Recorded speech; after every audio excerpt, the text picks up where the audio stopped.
Xin ciao les amis, aujourd'hui 8e jour de l'aventure, réveil à Phu J'ai passé une nuit fantastique. Enfin une nuit de sommeil profonde. Oh c'était vraiment cool, j'ai très bien dormi. Alors le matelas il est bien ferme. Mais alors qu'est-ce que j'ai bien dormi? On dort toujours bien au milieu de la nature. Je vous l'ai dit hier, il y a un bassin là, juste en bas, juste en dessous la chambre. Là je suis dans la chambre mais un peu sur le balcon aussi avec voilà, très beau paysage là face à moi. Et donc ouais, le bassin juste en bas, il y a des poissons dedans et il y a donc un tuyau avec de l'eau qui coule. Hier soir j'ai fait le montage jusqu'à 2h30, presque 3h. Et après j'ai éteint la lumière, je me suis endormi avec le bruit de l'eau. C'était vraiment bien, il n'y avait plus aucun bruit mais juste le bruit de l'eau. On est à la campagne, on est dans un village, on se réveille tôt ici.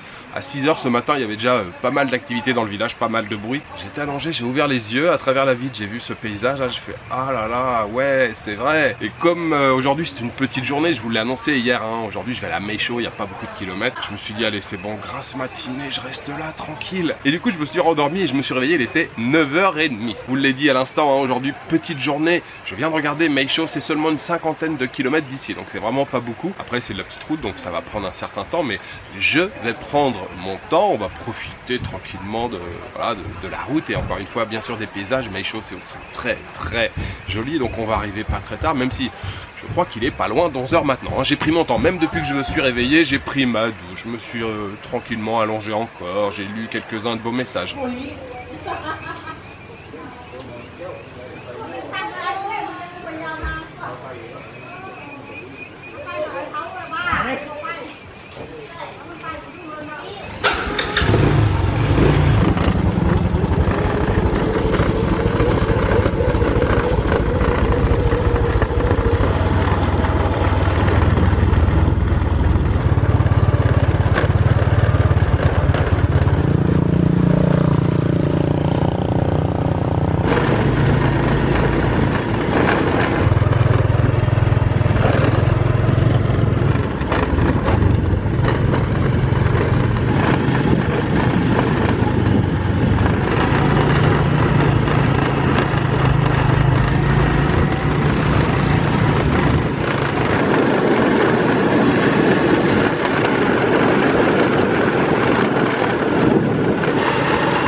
Xin chào.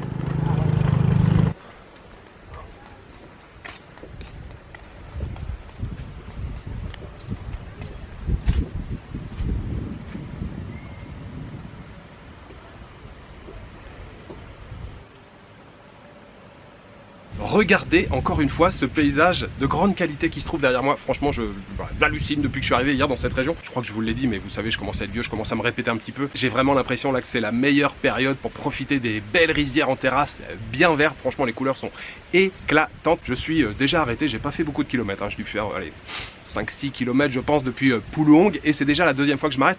Je me suis arrêté une première fois tout à l'heure et je voulais vous parler, j'ai complètement oublié puisque j'ai parlé avec le proprio de l'établissement où je me suis arrêté qui était d'ailleurs très sympa. Je me suis arrêté pour prendre un café glacé et puis le proprio parlait très bien anglais, on a pas mal bavardé ensemble. D'ailleurs je lui ai posé des questions sur la région de Phu.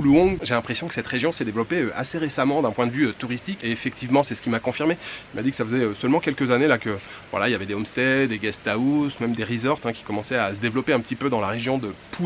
Et puis j'en ai profité aussi pour lui poser des questions sur la population qui vit ici et justement ça me permet de vous emmener sur un plateau les quelques chiffres que je ne vous ai pas encore donnés depuis que je suis arrivé au Vietnam. Aujourd'hui le Vietnam c'est 98 millions d'habitants, ce sont les chiffres de 2020, ce qui en fait quand même le 15e pays le plus peuplé de la planète. C'est quand même pas rien, c'est pas négligeable, 98 millions d'habitants et ça c'est en 2020, alors 2022 on est peut-être à 100 millions déjà aujourd'hui. La capitale bien sûr c'est Hanoï, même si Ho Chi Minh est la ville la plus importante. Il y a à peu près 40% des Vietnamiens qui vivent en ville, 60% à la campagne. Et à propos de la population, il y a 54 groupes ethniques ici au Vietnam. Alors le groupe majoritaire ce sont les Kinh. Les Kinh représentent 84% de la population. On a bien sûr plein d'autres minorités ethniques et justement ici à Phu ce sont les Thaïs qui vivent ici. C'est d'ailleurs la même population qui vit aussi à Meisho. Alors les plus connus ce sont les Hmong, on a les Hmong fleurs, on a les Dao, on a les Muong, on a aussi bien sûr les Khmer dans le delta du Mekong. Donc 54 groupes ethniques au total au Vietnam. Voilà pour les quelques chiffres.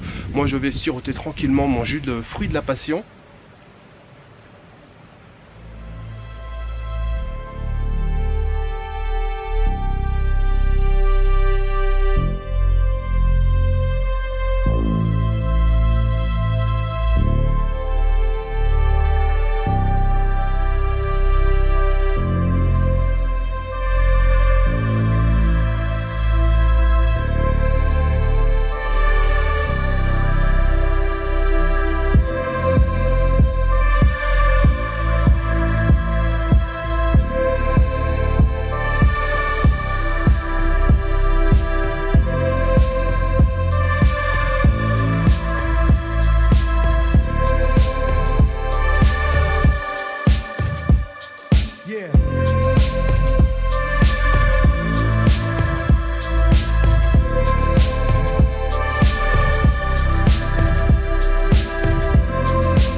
profite pendant qu'il n'y a pas grand monde là sur la route pour vous dire encore la même chose. C'est vraiment super.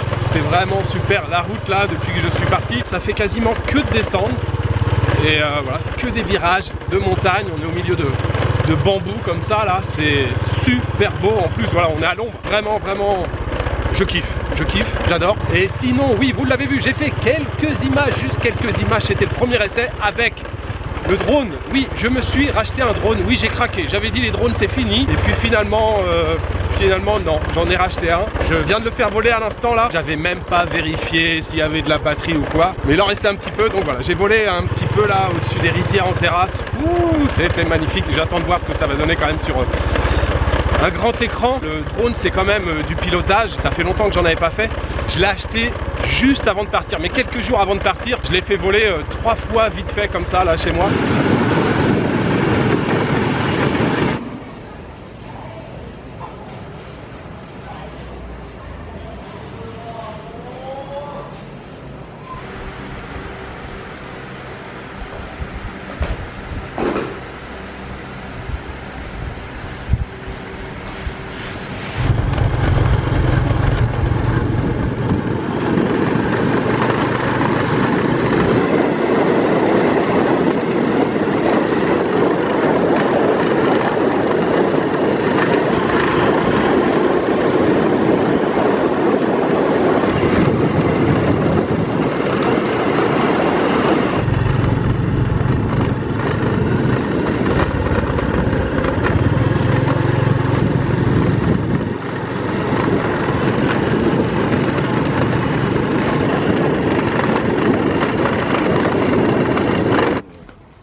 Ok.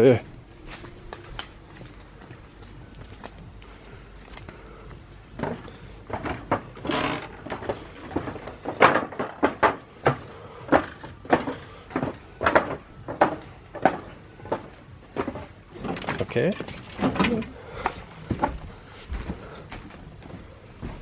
Bienvenue à Meisho les amis, ça y est, je suis arrivé et quel décor encore une fois, c'est magnifique. Moi je viens de me trouver un établissement là, charmant comme tout, en pleine campagne, c'est très chouette. Je suis dans un bungalow, l'établissement s'appelle Little Meisho Homestay. Je paye 300 000 dong la nuit ici, ça fait 13 €. Je vais vous montrer bien sûr à quoi ressemble la chambre. On a un petit balcon devant, 2 chaises, une petite table. D'ailleurs je voulais me poser là pour vous parler, mais il fait encore une chaleur de malade dehors. Il est tout juste 16 h, il fait encore très chaud. D'ailleurs ça me fait penser que je vous ai pas dit combien j'avais payé la nuit dernière à Pulung. Alors pareil, même prix la nuit dans le homestay chez la famille, 300 000 dong, ça fait 13 € pour la bouffe. Hier soir j'ai payé 150 000 dong, ça fait la moitié, ça fait 6,50 €. Mais sinon, ouais, ici, Little Meisho Homestay, c'est très sympa. En plus, très bon accueil. Hein. La jeune fille qui m'a accueilli, là, était vraiment cool. Et puis, ouais, le reste de la journée, bah, ça va être tranquille. On va rester là, on va se balader au milieu des rizières. On va profiter tranquillement, bien posé. Ah, si, je vous ai pas parlé du pho que j'ai mangé juste avant, le bol de nouilles, le grand classique vietnamien, le bol de nouilles avec de la viande de bœuf, pho ba. Croyez-le ou pas, ça fait 5 jours que je suis au Vietnam.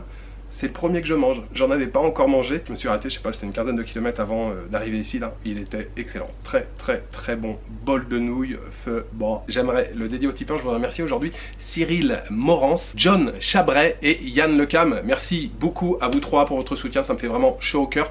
Ce premier feu, il était pour vous. Donc, ce bungalow, alors vous voyez, on a une grande fenêtre avec bien sûr avec une vue sur les rizières, on a une moustiquaire, le lit est quand même maxi. Nous avons une petite table de ce côté-là, il y a une autre fenêtre ici, on a la clim, la lumière, et puis donc la salle de bain qui se trouve juste derrière, le lavabo, le miroir, les toilettes et la douche de ce côté-là, à l'extérieur. Attention au spectacle, bam! Regardez-moi cette beauté, mais quelle beauté! Avec, comme je vous le disais, voilà, la table, les 2 sièges. Ce soir là, je vais te poser ici à la fraîche. Magnifique. J'adore.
Ça y est, la nuit vient de tomber sur la vallée de Meisho. On vient de perdre quelques degrés, ça se ressent tout de suite, c'est beaucoup plus agréable. Je suis en train de siroter un café Denda, un café noir glacé sur une petite terrasse là, juste au-dessus des rizières. Alors on les voit plus là, hein, mais il y a des rizières juste derrière bien sûr avec les montagnes. De toute façon les rizières sont partout ici. Vous avez vu cette balade de fin d'après-midi, je sais plus quoi vous dire. Moi je sais plus quoi vous dire tellement c'est magnifique partout. Je me souviens très bien de la première fois que j'étais venu ici et j'avais découvert ce monde tout vert, ce monde féerique des rizières. J'avais trouvé ça magnifique et c'est pour ça voilà, que je reviens quasiment à chaque voyage ici. J'aime beaucoup, beaucoup, beaucoup. J'ai hâte de m'installer là ce soir sur le balcon de ma chambre, enfin de mon bungalow, puis d'écouter, alors je sais pas ce que c'est, les cigales, les grillons, les bruits de la nature, la rizière juste en face. Le bonheur total.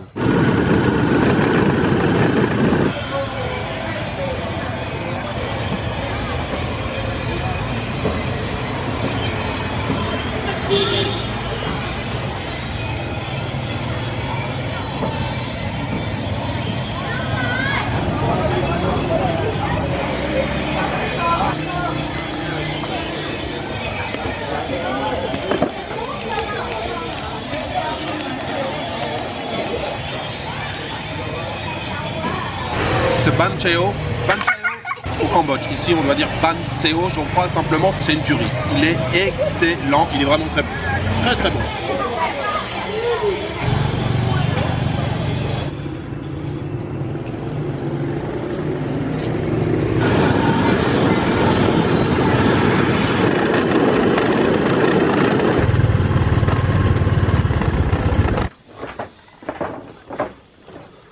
Très bon dîner ce soir, j'ai mangé donc un... Alors moi je dis souvent Banchao. Banchao c'est plutôt en khmer, en cambodgien. Le Banseo c'est un grand classique aussi de la gastronomie vietnamienne et j'adore ça. Alors pour être tout à fait honnête avec vous, je l'avais déjà repéré en fait. Et j'avais vu le panneau, je me suis dit ah, ce soir si c'est encore ouvert, je m'arrête ici. Et franchement j'ai bien fait de m'arrêter, c'était excellent. Le Banseo c'est un genre de galette, c'est cuit dans une poêle, comment on dit, arrondie, concave. En fait dans la pâte il y a du curcuma, c'est ça qui donne la couleur. Et puis en garniture on a de la viande de porc, des petits morceaux de carottes comme ça émincés.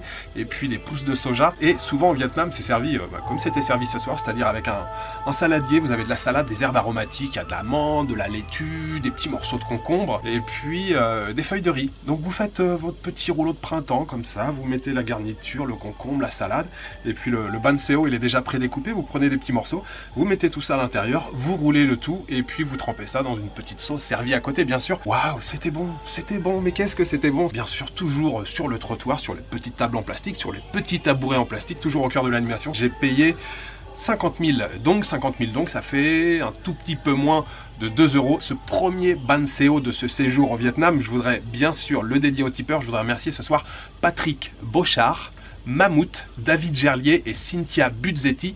Merci beaucoup à vous quatre pour votre soutien. Voilà, il me reste juste à vous souhaiter une bonne soirée, une bonne nuit ou une bonne après-midi. Je vous donne rendez-vous demain pour une nouvelle journée au Vietnam. Ciao, good night.